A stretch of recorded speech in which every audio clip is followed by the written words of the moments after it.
बिस्मिल्लाहिर्रहमानिर्रहीम अस्सलाम वालेकुम स्टूडेंट्स आज हम एमसीक्यू स्टार्ट करते हैं क्लास 9th मैथमेटिक्स के। वैसे तो ये यूनिट 1 के जो यूनिट 1 से यूनिट 9 तक मैंने अपलोड किए हुए हैं, लेकिन फिर भी उनके जो एक ही वीडियो में इनको मैं अपलोड कर दूंगी, ठीक है।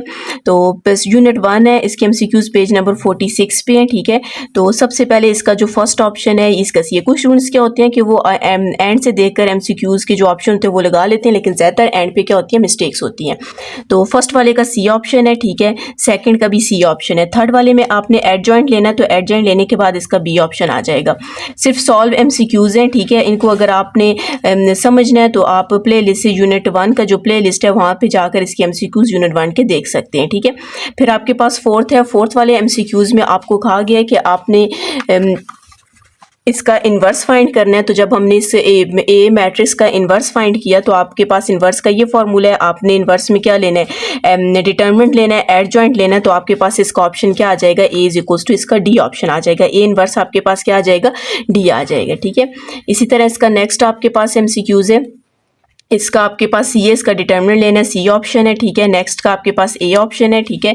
इसको आप देख सकते हैं यहाँ पर पूरे का पूरा आपके पास सॉल्व किया हुआ है, ठीक है। तो यहाँ से आप देखें तो आपको ये इजीली समझ आ जाएगी। फिर आपके पास नेक्स्ट है। नेक्स्ट को भी जब आपने इन्वर्स फाइंड किया तो उसका बी ऑप्शन आ गया है। थर्ड वाले में आपके पास ये, ठीक है। इसको भी अब हम सॉल्व करते हैं जी। नेक्स्ट का डिटरमिनेंट फाइंड करना था तो इसका सी ऑप्शन आ जाएगा। इसी तरह अब आपके पास यूनिट 2 है, ठीक है। यूनिट 2 पेज नंबर 72 पे है। तो फर्स्ट वाले का ए ऑप्शन, सेकंड का सी, थर्ड का सी, ठीक है। सॉल्व यहाँ पर मैंने किया है। फोर्थ का सी ऑप्शन है, फिफ्थ को आपने सॉल्व करना है, ठीक है। अब ये जो आपके पास फिफ्थ एमसीक्यूज है इसमें आपके पास ये क्वेश्चन में भी आ सकता है, ज़रूरी नहीं है कि एमसीक्यूज में ही आए। तो आपके पास ये क्वेश्चन में भी आ सकता है, ठीक है। अगर ऊपर एमसीक्यू मतलब इसको आप शॉर्ट क्वेश्चन में इसको सॉल्व कर सकते हैं, अगर पेपर्स में आ सकते हैं, ठीक है। फिर नेक्स्ट है। नेक्स्ट में आपके पास ए ऑप्शन है, फिर उसके बाद यहाँ पर 1 है, ठीक है। इसका बी ऑप्शन है। नेक्स्ट वाले का आपके पास क्या ऑप्शन है, सी ऑप्शन है। इसी तरह आपके पास नेक्स्ट जो एमसीक्यूज है उसको हमने सॉल्व किया और सॉल्व करने के बाद इसका बी ऑप्शन आया है। नेक्स्ट का ए ऑप्शन है और उससे नेक्स्ट का आपके पास क्या है, डी ऑप्शन है, ठीक है। ये यूनिट 2 का हो गया, ठीक है। आप इसको देख भी सकते हैं और इसको अगर आप अपने पास सॉल्व करना चाहें तो सॉल्व भी कर सकते हैं जी। यूनिट 3 है। यूनिट 3 का फर्स्ट वाले को हमने पूरा सॉल्व किया। सॉल्व करने के बाद -2 ऑप्शन, इसका आंसर -2 आया है और ये आपके पास कौन सा ऑप्शन है, बी ऑप्शन है। थर्ड वाले में आपने प्रॉपर्टी यूज़ करनी है, इफ एंड ओनली वाली लॉगरिथम प्रॉपर्टी यूज़ करनी है और इसको सॉल्व करना है। तो सॉल्व करने के बाद आपने यहाँ से एक्स की वैल्यू फाइंड करनी है। एक्स की वैल्यू फाइंड की तो आपके पास 3 आ गया, तो 3 इसका ऑप्शन कौन सा आ जाएगा, सी ऑप्शन आ जाएगा। फिर नेक्स्ट का आपके पास ए ऑप्शन है। नेक्स्ट वाला हमने सॉल्व किया तो सॉल्व करने के बाद इसका आंसर 1/2 आया। आप देख सकते हैं कि ये किस मेथड से सॉल्व किया हुआ है और इसका सी ऑप्शन आ जाएगा। फिर आपके पास इसका किसी भी वैल्यू की पावर आपके पास 0 हो तो वो 1 की इक्वल होता है, तो ये आपके पास कौन सा ऑप्शन आ जाएगा, बी ऑप्शन आ जाएगा। अब यहाँ पर आपके पास नेक्स्ट है, तो नेक्स्ट वाले को पूरे को हमने इसको लॉगरिथम प्रॉपर्टीज पे अप्लाई किया और यहाँ पर हमने इसकी वैल्यू फाइंड किया तो एम की वैल्यू b/t आ गई है। तो ये कौन सा इसका करेक्ट ऑप्शन है, सी ऑप्शन है। उसके बाद नेक्स्ट आपके पास है। नेक्स्ट वाले को आपने क्या किया, सॉल्व किया। सॉल्व करने के बाद कौन सा ऑप्शन आ गया, डी ऑप्शन आ गया। तो आप इसको भी देख सकते हैं कि इसको आपने कैसे सॉल्व करना है। नेक्स्ट वाले में आपने करेक्टरिस्टिक फाइंड करना है, तो करेक्टरिस्टिक -5 यूं लिखें या इसकी ऊपर वैल्यू में माइनस लिखें। तो इसका कौन सा ऑप्शन आ रहा है, ए ऑप्शन आ रहा है जी। उससे नेक्स्ट है। नेक्स्ट आपके पास इसको हमने लॉगरिथम प्रॉपर्टी यूज़ की, यहाँ से x की वैल्यू फाइंड करनी थी। लॉगरिथम प्रॉपर्टी यूज़ करने के बाद x की वैल्यू -1/2 आई है और इसका करेक्ट ऑप्शन कौन सा है, बी ऑप्शन है। नेक्स्ट का भी बी ऑप्शन है। फिर उसके बाद नेक्स्ट में आपके पास ये भी लॉगरिथम प्रॉपर्टी है, प्लस में होती है, तो इसको आप किस में लिख लेते हैं, मल्टीप्लाई में लिख लेते हैं। तो ये आपका करेक्ट ऑप्शन कौन सा है, सी ऑप्शन है। यहाँ पर इसको आपने कन्वर्ट किया पावर ऑफ 10 में, तो 6.9 × 10⁻², तो इसका करेक्ट ऑप्शन कौन सा है, बी ऑप्शन है। उससे नेक्स्ट है आपके पास, इसकी भी आपने लॉगरिथम प्रॉपर्टी यूज करनी है। ये माइनस है तो माइनस को आप किस में, सिंगल लॉगरिथम में लिखते हो और साथ में माइनस है तो इसको आपने डिवाइड में लिख देना है। तो डिवाइड में लिखेंगे x/x² आ जाएगा और ये इसका करेक्ट ऑप्शन कौन सा आपके पास, डी ऑप्शन है। अब आपके पास यूनिट 4 है। तो यूनिट 4 पेज नंबर 123 पे इसके एमसीक्यूज है। तो फर्स्ट वाले एमसीक्यूज को आपने सॉल्व किया। सॉल्व करने के बाद आपने ये यहाँ पर देखा कि -mr² आ गया और ये इसका करेक्ट ऑप्शन कौन सा है, ए ऑप्शन है। नेक्स्ट एमसीक्यूज है, आपने इनको सॉल्व करना है, मल्टीप्लाई करना है, बेसिस सेम हो, पावर z करनी है। तो करेक्ट ऑप्शन कौन सा आ जाएगा, इसका ए ऑप्शन आ जाएगा जी, इसका थर्ड आपके पास एमसीक्यूज़ थर्ड है, तो आपके पास इसको जब आप लोग सॉल्व करेंगे तो सॉल्व करने के बाद आपके पास इसका कौन सा ऑप्शन आ जाएगा, सी ऑप्शन आ जाएगा। मतलब होल पावर क्यूब है तो आपने सब के ऊपर पावर क्यूब लेनी, उसको सिंप्लीफाई करेंगे तो आपके पास सी आ जाएगा। इसी तरह सेवंथ वाला है, इसको आपने सिंप्लीफाई करना है ऐड सब्ट्रैक्ट करके, तो आपके पास 4x + 10y आ जाएगा और इसका करेक्ट ऑप्शन कौन से, डी ऑप्शन है। नेक्स्ट वाले का 4ab है, आपके पास ए ऑप्शन है। ये भी आपके पास फॉर्मूला है, ठीक है, जो हम लोगों ने 10 फार्मूले लिखे हैं उनमें से एक आपके पास फार्मूला है, उसका ऑप्शन क्या सी है। ये भी आपके पास फार्मूला है, ठीक है, इसका डी ऑप्शन है। तो आपके पास इसका 3 + √5 करेक्ट ऑप्शन क्या है, सी है। नेक्स्ट वाले का आपने इसको सिंप्लीफाई करना है, सिंप्लीफाई करने के बाद कौन सा ऑप्शन आ जाएगा, सी ऑप्शन आ जाएगा। और नेक्स्ट में आपके पास a² + b² और इसका ऑप्शन कौन सा, बी है। यूनिट अभी हम यूनिट 4 के ये एमसीक्यूज थे। यूनिट 9 तक अगर आप लोगों ने इसको समझना चाहते हैं तो प्लेलिस्ट से जाकर यूनिट 4, 5 जितने भी आपके पास यूनिट है वहाँ से आपको इसकी अलग अलग वीडियो भी मिल जाएगी, ठीक है। ये एक ही जगह वीडियो होगी जहाँ पे आपके पास सारे एमसीक्यूज होंगे। नेक्स्ट आपके पास यूनिट 5 है। यूनिट 5 में आपके पास पेज नंबर 146 है और यूनिट 5 में सबसे पहले तो आपके पास ट्रू फॉल्स हैं, फिर ब्लैंक्स हैं और फिर एमसीक्यूज हैं, ठीक है।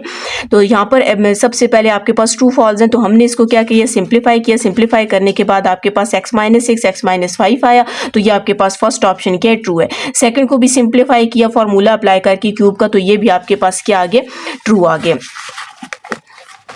थर्ड वाला आपके पास उसको भी आपने क्यूब के फॉर्मूले से सिंप्लीफाई करना है, तो वो भी आपके पास थर्ड ऑप्शन भी इसका क्या है, ट्रू है, ठीक है। नेक्स्ट आप देख लें। नेक्स्ट आपको इसको सिंप्लीफाई करेंगे a² - b² के फॉर्मूले से, तो फॉल्स आ जाएगा। नेक्स्ट को ओपन करेंगे, ये भी आपके पास फॉल्स आएगा। जब इसको ओपन करेंगे वो कह रहे हैं कि x5 + y5 को होल 5 आप नहीं ले सकते, क्योंकि होल पावर ये अलग अलग के ऊपर पावर है, होल पावर नहीं ले सकते, तो ये भी आपके पास क्या आ जाएगा, फॉल्स आ जाएगा। क्वेश्चन नंबर 2 इसकी ब्लैंक्स हैं। क्वेश्चन नंबर 2 में इसकी ब्लैंक्स है, तो आप इसको भी देख सकते हैं, ठीक है। फर्स्ट वाला भी मैंने सॉल्व किया हुआ है, सेकंड भी सॉल्व किया हुआ है, ठीक है। यहाँ पर आप देख सकते हैं फॉर्मूला अप्लाई करके उसको सिंप्लीफाई किया हुआ है। थर्ड भी ये जो आपके पास ब्लैंक्स है उस ब्लैंक्स के अंदर मैंने लिखा हुआ है, ये थर्ड है। फिर इसी तरह आपके पास ये इसका ये फोर्थ वाला आ जाएगा और ये एंड पे आपके पास ये फिफ्थ है। इस ब्लैंक में 2ab आता है और ये आपके पास ब्लैंक्स आ जाएंगी, ठीक है। ये सिंप्लीफाई हुआ है, तो आपने इसको देख लेना है, ठीक है। सिंप्लीफाई किस तरह हुआ है, फॉर्मूला भी अप्लाई किया, फिर वैल्यूज भी पुट किया और उसके बाद सिंप्लीफाई करके जो ब्लैंक के अंदर आता है वो भी हमने यहाँ पर लिखा हुआ है। जी, इसका क्वेश्चन नंबर 3 है। क्वेश्चन नंबर 3 में आपके पास एमसीक्यूज हैं, तो फर्स्ट वाले एमसीक्यूज को जब आप सिंप्लीफाई करेंगे, इसके ऊपर मिड टर्म ब्रेक करेंगे तो इसका बी ऑप्शन आ जाएगा। सेकंड वाले को आपने सिंप्लीफाई करना है, फार्मूला अप्लाई करके दोबारा फार्मूला अप्लाई करेंगे तो इसका सी ऑप्शन आ जाएगा। थर्ड में आपके पास डी ऑप्शन है। उसके बाद फोर्थ में आपके पास ए ऑप्शन है, सिंप्लीफाई किया हुआ है। यहाँ से आप इसको गौर से देख रहे हैं कि इसको कौन से मेथड से सिंप्लीफाई किया हुआ है। नेक्स्ट भी आपके पास फ्रैक्शन में वैल्यूज है, एलसीएम लेकर इसको सिंप्लीफाई किया हुआ है, ठीक है। इसका भी बी ऑप्शन आ जाएगा। और उसके बाद जो नेक्स्ट आपके पास है, नेक्स्ट आपके पास इसको भी आपने सिंप्लीफाई करना है, ठीक है। यहाँ पर फॉर्मूला अप्लाई होगा, फिर a² - b² का formula a + b a - b, तो इसका आपके पास करेक्ट ऑप्शन कौन से, बी ऑप्शन है। फिर उसके बाद आपके पास नेक्स्ट इसका लास्ट को एमसीक्यूज है, ठीक है। लास्ट में भी आपने इसको सिंप्लीफाई करना है। सिंप्लीफाई करने के बाद आपके पास a² - b² a + b a - b दोबारा फार्मूला अप्लाई हो रहा है, तो हमने दोबारा फार्मूला अप्लाई कर दिया, तो इसका आपके पास कौन सा ऑप्शन आ जाएगा, ए ऑप्शन आ जाएगा, ठीक है। बुक के एंड से ऑप्शन नहीं लिखने, वहाँ पर ज़्यादातर मिस्टेक होती है, तो ये आपके पास जो ऑप्शन है करेक्ट ऑप्शन है, इनको एक दफ़ा अपनी बुक पे नोट कर लेना है। उसके बाद आपके पास यूनिट 6 आ जाता है, जो आपके पास पेज नंबर 170 पे है। तो इसकी एमसीक्यूज हैं, ठीक है। इसकी एमसीक्यूज आपने को सिंप्लीफाई करना है, एचसीएफ और एलसीएम आपने फाइंड करना है इसको यूनिट में। तो फर्स्ट वाले को हमने फाइंड किया तो उसमें एचसीएफ बोला गया था, a - 2b आपके पास है, तो इसका कौन सा करेक्ट ऑप्शन है, ए ऑप्शन है। सेकंड है आपके पास, सेकंड में भी आपने सिंप्लीफाई करना है, ठीक है। सिंप्लीफाई कर इसमें भी आपने एलसीएम फाइंड करना है, तो एलसीएम फाइंड किया तो आपके पास इसका करेक्ट ऑप्शन डी आ गया। थर्ड में आपको एचसीएफ फाइंड करने का बोला गया था, तो आपने एचसीएफ फाइंड किया तो इसका करेक्ट ऑप्शन आपके पास क्या आ गया, बी आ गया। और लास्ट वाले में भी आपने क्या करना है, इसमें एलसीएम फाइंड करना है, तो करेक्ट ऑप्शन इसका आपके पास क्या आ जाएगा, सी आ जाएगा। जी, इसका नेक्स्ट है, उसको आपने सिंप्लीफाई करना है। सिंप्लीफाई करने के बाद आपने कटिंग करनी है, तो आपके पास इसका करेक्ट ऑप्शन ए आ जाएगा। नेक्स्ट में आपके पास वैल्यूज फ्रैक्शन में है, लेकिन सबसे पहले डिनोमिनेटर में जो वैल्यू होगी उसको आपने सिंप्लीफाई करना है। जब सिंप्लीफाई करेंगे उसका एलसीएम लेंगे तो इसका करेक्ट ऑप्शन आपके पास डी आ जाएगा, ठीक है। ये आप देख भी सकते हैं इसको कौन से मेथड से सॉल्व किया हुआ है। नेक्स्ट आपके पास आ जाता है ये, ठीक है। इसको भी आपने क्या करना है, सिंप्लीफाई करना है। पहले नीचे वाली वैल्यूज को आपने अच्छे से सिंप्लीफाई करना है। वहां पर हमने मिड टर्म ब्रेक किया, मिड टर्म ब्रेक करने के बाद आपने एलसीएम लेना है। एलसीएम लेने के बाद आपके पास इसका करेक्ट ऑप्शन आ जाएगा, ठीक है। उसके बाद नेक्स्ट ऑप्शन है आपके पास इसको भी आपने सिंप्लीफाई करना है, कटिंग करनी है, तो इसका करेक्ट ऑप्शन आपके पास ए आ जाएगा। नेक्स्ट में आपको एलसीएम बोला गया था, एलसीएम किसकी इक्वल है, तो ये तो आपके पास सिंपल एक फार्मूला है, ठीक है, HCF equals to plus LCM equals to A multiply B. तो एलसीएम फाइंड करना है तो एचसीएफ को डिवाइड कर देंगे तो इसका करेक्ट ऑप्शन आपके पास बी आ जाएगा। उसमें नेक्स्ट में आपको बोला गया आपने एलसीएम फाइंड करना है, तो आपने दोनों टर्म्स को पहले सिंप्लीफाई करना है और उसका आपने एलसीएम फाइंड किया तो आपके पास करेक्ट ऑप्शन सी आ जाएगा। अब आपके पास यूनिट 7 आ जाता है, तो यूनिट 7 में आपके पास पेज 189 पे है। तो यूनिट 7 में भी आपने क्या करना है, एब्सोल्यूट वैल्यूज़ हैं, इनको आपने सिंप्लीफाई करना है। सिंप्लीफाई करने के बाद यहाँ से आपने एक्स की वैल्यू फाइंड करनी है। आप यहाँ से देख सकते हैं, ठीक है, ये आपने सिंप्लीफाई की, तो यहाँ पर सिंप्लीफाई करने के बाद x की वैल्यू 12 और 0 आ गई है, तो आपके पास करेक्ट ऑप्शन कौन सा आ गया, सी ऑप्शन आ गया। नेक्स्ट इसका आपके पास फिर एब्सोल्यूट वैल्यू, इसको आप हटाएंगे तो इक्वल टू के बाद जो वैल्यू होगी प्लस माइनस लग जाएगी। इसको जब आप सिंप्लीफाई करेंगे तो करेक्ट ऑप्शन 1 और -1/3 आ जाएगा, और ये इसका ऑप्शन कौन सा बी ऑप्शन है। नेक्स्ट आपके पास है, इसको भी आपने ये अंडर रूट आपके पास है, रेडिकल इसको इक्वेशन कहते हैं। जिस इक्वेशन में अंडर रूट आ जाए उसको आप रेडिकल इक्वेशन कहते हो, तो उसको भी आपने सिंप्लीफाई करना है और करेक्ट ऑप्शन आपके पास क्या आ जाएगा, x की वैल्यू 1/5 आ जाएगी, और इसका ऑप्शन कौन से ए ऑप्शन है। नेक्स्ट वाले को सिंप्लीफाई करेंगे, इसका सी ऑप्शन आ जाएगा। ये सिंपल आपने इसको सिंप्लीफाई करना है। नेक्स्ट आपके पास बी है, उसके बाद आपने इसको भी एब्सोल्यूट वैल्यू है, तो आपको इसको सिंप्लीफाई करेंगे तो x की वैल्यू 8 और 6 आ जाएगी, और इसका करेक्ट ऑप्शन आपके पास क्या बी है। उसके बाद आपके पास नेक्स्ट है, इसकी भी रेडिकल इक्वेशन है। रेडिकल इक्वेशन में से आपने x की वैल्यू फाइंड करनी है, तो x की वैल्यू आपके पास 1/5 आ जाएगी, और इसका करेक्ट ऑप्शन आपके पास क्या है, ए है। नेक्स्ट भी आपके पास एब्सोल्यूट वैल्यू है, मॉड को जब आप हटाओगे तो इक्वल्स टू के बाद आपके पास क्या लग जाएगा, +-5 लग जाएगा। तो जब आप इसको सिंप्लीफाई करोगे तो x की वैल्यू 3 और x की वैल्यू -3 आ जाएगी, ठीक है। नेक्स्ट आपके पास मॉड हटेगा, x की वैल्यू 0, और नेक्स्ट आपके पास इसका ऑप्शन कौन से, डी ऑप्शन है। यूनिट 8 है, यूनिट 8 में यहाँ पर सिंप्लीफिकेशन कुछ भी नहीं थी, तो आपके पास क्वाड्रेंट 4 आ गया। नेक्स्ट में आपके पास 90 डिग्री आ गया, उससे नेक्स्ट में आपके पास क्वाड्रेंट 2 आ गया। अच्छा, उससे नेक्स्ट आपके पास 2 इक्वेशंस गिवन है। इन 2 इक्वेशंस को हमने क्या करना है, पहले सिंप्लीफाई करना है, ठीक है। सिंप्लीफाई करने के बाद हमने बताना है कि इसकी लाइंस आपस में क्या पैरेलल है, परपेंडिकुलर है, या फिर इंटरसेक्ट कर रही हैं, क्या है, ठीक है। तो सबसे पहले हमने x+1 और x+y को लिया। इसकी इक्वेशन 1 आपने ली, इसमें से y की वैल्यू फाइंड की, इसमें वैल्यूज पुट की। आपने इक्वेशन 1 का भी ग्राफ ड्रॉ कर लेना और इक्वेशन 2 का भी ग्राफ ड्रॉ कर लेना है, ठीक है। ये आप देख सकते हैं, वैल्यू मैंने -1 0 1 2 पुट किए दोनों इक्वेशन में, और दोनों इक्वेशन का जब आपने वैल्यूज पुट की तो आपके पास टेबल ये आ जाएगा, ठीक है। टेबल आने के बाद आपने एक ही ग्राफ के ऊपर एक ही ग्राफ ड्रॉ करना है, उसमें आपने इसके ऊपर ग्राफ ड्रॉ करना है। जब आप ग्राफ ड्रॉ करेंगे तो आपको नजर आ रहा है कि ये दोनों लाइंस आपस में क्या है, पैरेलल है, तो इसका करेक्ट ऑप्शन आपके पास क्या आ जाएगा, ए आ जाएगा। नेक्स्ट का करेक्ट ऑप्शन सी है, फिर आपके पास ए, फिर ए और फिर डी आ जाएगा। उसके बाद जो नेक्स्ट ऑप्शन है उसको आपने सिंप्लीफाई करना है, तो सिंप्लीफाई करने के बाद आपसे पूछ रहे हैं कि ये कौन सी एक्सिस पे है, तो जब आपने y = 5 किया, इसका आपने टेबल ड्रॉ किया और इसका आपने ग्राफ ड्रॉ कर दिया। जब आप इसने ग्राफ ड्रॉ किया तो आपने बताना है कि इसकी जो लाइन है वो कौन से एक्सिस पे है, तो ये देखें ये एक्स एक्सिस है और ये इसकी लाइन भी एक्स एक्सिस पे जा रही है, तो आपके पास इसका करेक्ट ऑप्शन क्या आ जाएगा, एक्स एक्सिस, और इसका करेक्ट ऑप्शन कौन से, बी ऑप्शन है, ठीक है। ये आप देख सकते हैं, इसको इस मेथड से आपने सॉल्व करना है जी। इसका नेक्स्ट क्वेश्चन है। नेक्स्ट क्वेश्चन में आपने इस दोनों को 2 इक्वेशंस बोल दिए, इन दोनों इक्वेशन में से आपने x और y की वैल्यू फाइंड करनी है, तो इसका करेक्ट ऑप्शन आपके पास क्या आ जाएगा, बी आ जाएगा। x की वैल्यू 3 आई है, y की वैल्यू 4 आई है, और करेक्ट ऑप्शन आपके पास क्या है, बी ऑप्शन है। यूनिट 9 आ जाता है। यूनिट 9 में आपके पास पेज 230 पे MCQs है। फर्स्ट का आपके पास सी है, सेकंड का बी, थर्ड का सी, फोर्थ का आपके पास डी है, और फिफ्थ वाला आपने सॉल्व करना है, ठीक है। सॉल्व करने के बाद आपसे मिड पॉइंट भी पूछा हुआ है, ठीक है। उसका 3 और -1 आया, तो इसका करेक्ट ऑप्शन आपके पास क्या है, डी है।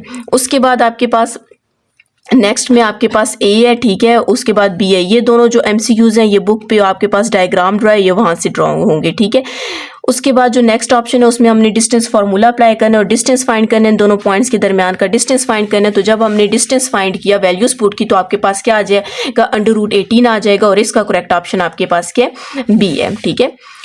अब अच्छा, यहाँ तक ये जो आपके पास यूनिट 9 तक था, इसके जो आपको अगर प्रॉपर मेथड से इनको समझना है तो आप इसका हर एक यूनिट का प्लेलिस्ट में जाएं, प्लेलिस्ट में आपको MCQs मिल जाएंगे। लेकिन जो थ्योरम के यूनिट्स हैं वो वहाँ पर मैंने MCQs अपलोड नहीं किए, तो आपने इनको यहीं से देख लेना है, ठीक है। इनके जो करेक्ट ऑप्शन है आपने यहाँ से चेक कर लेने हैं, ठीक है। यूनिट 10 आपके पास थ्योरम का यूनिट है जो कि पेज नंबर 240 पे है। इसका करेक्ट ऑप्शन है फर्स्ट वाले का डी है, सेकंड वाले का भी डी है, थर्ड वाले में आपने इसको सिंप्लीफाई करना है। आपने बताना है कि कौन कौन से एंगल आपस में इक्वल है और बी किसकी इक्वल है, या आपने करेक्ट ऑप्शन इसका आपने बताना है, ठीक है। तो कौन सा करेक्ट ऑप्शन है इसका, डी करेक्ट ऑप्शन है। उसके बाद नेक्स्ट वाले का आपके पास सी करेक्ट ऑप्शन है, ठीक है, और लास्ट वाले का आपके पास बी करेक्ट ऑप्शन है, ठीक है। यहाँ पर सॉल्व किए हुए आप इनको गौर से देखें, आपको समझ आ जाएगी। पेज यूनिट 11 है, पेज नंबर 253 पे है, ठीक है। आपके पास सबसे फर्स्ट ऑप्शन जो इसका फर्स्ट ऑप्शन है उसका स्क्वायर है, बी ऑप्शन है। सेकंड के आपके पास 4 आंसर है, ठीक है। क्वेश्चन में पूछा हुआ है कि आपके पास एक ट्रायंगल, उनके मिड पॉइंट्स को आप ज्वाइन कर लें तो कितने ट्रायंगल फिर बन जाएंगे, तो 1 2 3 4। तो इसका करेक्ट ऑप्शन आपके पास क्या है, सी है। उससे नेक्स्ट का ऑप्शन ए है, फिर उसके बाद सी, फिर बी, ए आ जाएगा। नेक्स्ट वाले को आपने सॉल्व करना है, इनको सिंप्लीफाई नहीं करना है, इनको आपने समझना है कि किस तरह इनके ऑप्शन आ जाते हैं, ठीक है। नेक्स्ट वाले को सिंप्लीफाई करना है। आपके पास एंगल गिवन है, एंगल ए और एंगल सी आपको 120 बोला गया। यहाँ पर हमने एंगल ए और एंगल सी 120 है, तो इसका मतलब ये भी 60 का और ये भी 60 का।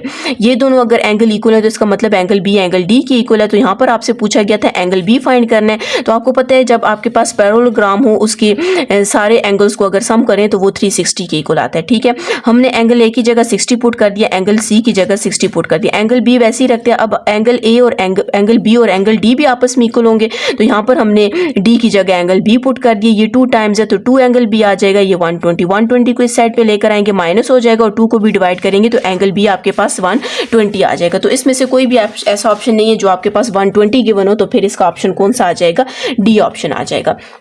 नेक्स्ट वाले का सी है और लास्ट वाले का आपके पास क्या है, 4 ऑप्शन है।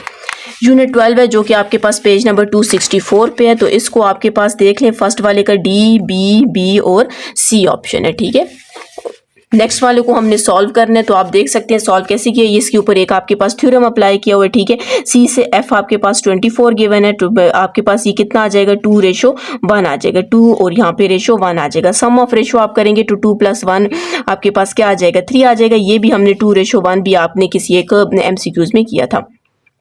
तो आपने 24 को 3 पे डिवाइड करना है, आपके पास 8 आ जाएगा और इसका करेक्ट ऑप्शन क्या है, ए है, ठीक है। ये हमने यहाँ पर एक थ्योरम अप्लाई किया हुआ है। फिर उसके बाद नेक्स्ट का आपके पास बी ऑप्शन है, फिर उसके बाद नेक्स्ट का सी है और फिर आपके पास डी ऑप्शन है। अब यूनिट 13 है जो कि आपके पास पेज नंबर 273 पे है, ठीक है। तो फर्स्ट का आपके पास 120 - 40 करेंगे 80। फर्स्ट का आपके पास बी ऑप्शन है। उससे नेक्स्ट आपसे पूछा गया है कि आपके पास इनमें से कौन सी ग्रेटर साइड है। तो आपने यहाँ पर एंगल लिखने हैं, ग्रेटर साइड के सामने ग्रेटर एंगल के सामने ग्रेटर साइड होती है। फिर सबसे देखें, सबसे ग्रेटर एंगल 90 है तो इधर सबसे ये वाली सबसे ग्रेटर साइड होगी। फिर 53 है, ये वाली दरमियान में हो जाएगी और ये वाली आपके पास क्या हो जाएगी, स्मॉलर साइड होगी, ठीक है। सामने वाली साइड ग्रेटर होती है। तो इसका मतलब है कि ए बी सबसे लेस है, फिर उसके बाद ए सी और फिर बी सी है, मतलब बी सी सबसे ग्रेटर है, फिर ये ग्रेटर और ये सबसे आपके पास क्या आ जाएगा, लेस आ जाएगा। उसके बाद आपके पास इसका डी ऑप्शन इसको आपने सॉल्व करना है। सॉल्व करने के बाद आपके पास ये देखें x + 10 है, इसको ये आपके पास यहाँ पर भी एक आपके पास थ्योरम है इसी यूनिट 13 का, ये एक आपके पास थ्योरम है। उस थ्योरम को हमने यहाँ पर अप्लाई किया हुआ है, तो आप ये देख सकते हैं इसको हमने सिंप्लीफाई किया हुआ है।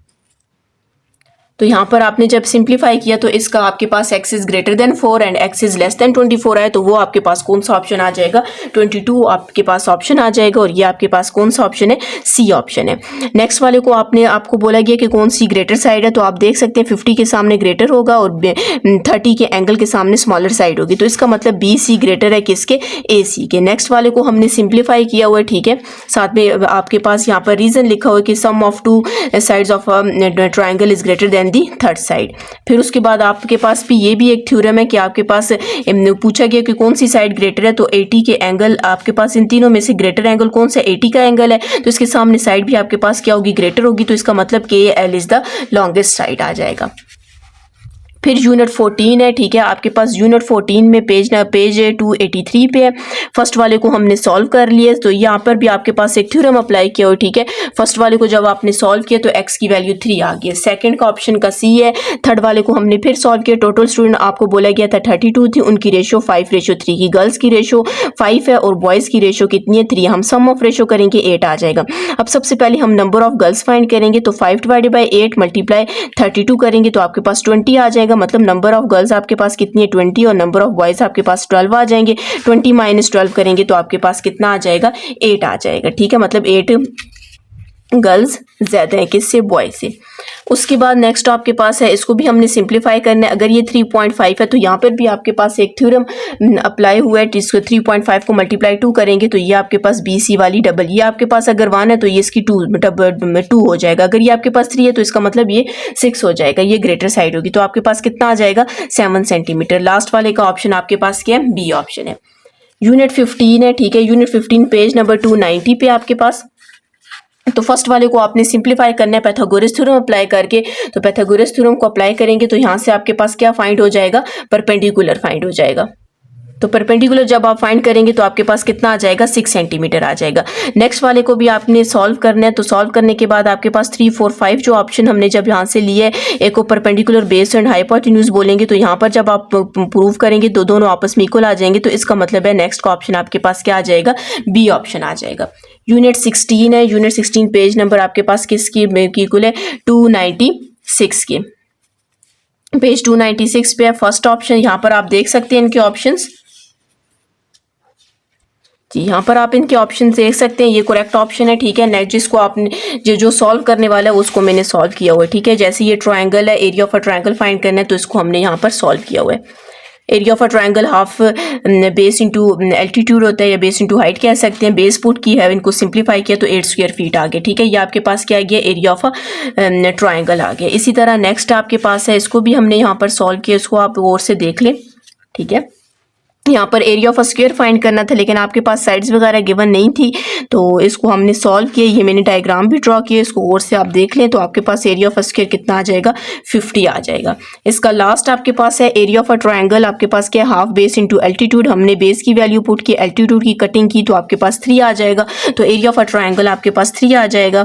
तो ये कौन सा ऑप्शन है, सी ऑप्शन है। इसी तरह आपके पास ज्योमेट्री की जो एक्सरसाइज है, ज्योमेट्री का जो MCQs है उनको भी आप देख लें, इनको सिंप्लीफाई नहीं करना, पेज नंबर 310 पे सिंप्लीफाई नहीं करना, सिर्फ इनके ये आपने ऑप्शंस हैं ये देखने, ठीक है। डी ये आपके पास सारे इधर करेक्ट ऑप्शन है, ठीक है। एंड से देखकर अगर आप लोगों ने ऑप्शंस लगाए हुए हैं तो वो आपके पास बाज़ दफ़ा वहाँ पे मिस्टेक हो जाती है। तो ये सारे के सारे जो भी मैंने आपको यूनिट 1 से लेकर यूनिट 17 तक बताए, इनके करेक्ट ऑप्शन यहाँ पर गिवन है। जी स्टूडेंट्स, अगर आपने मेरा चैनल सब्सक्राइब नहीं किया काइंडली सब्सक्राइब कर दें और साथ ही बेल आइकन पर क्लिक कर दें ताकि हर आने वाली न्यू वीडियो आप तक पहुँच सके।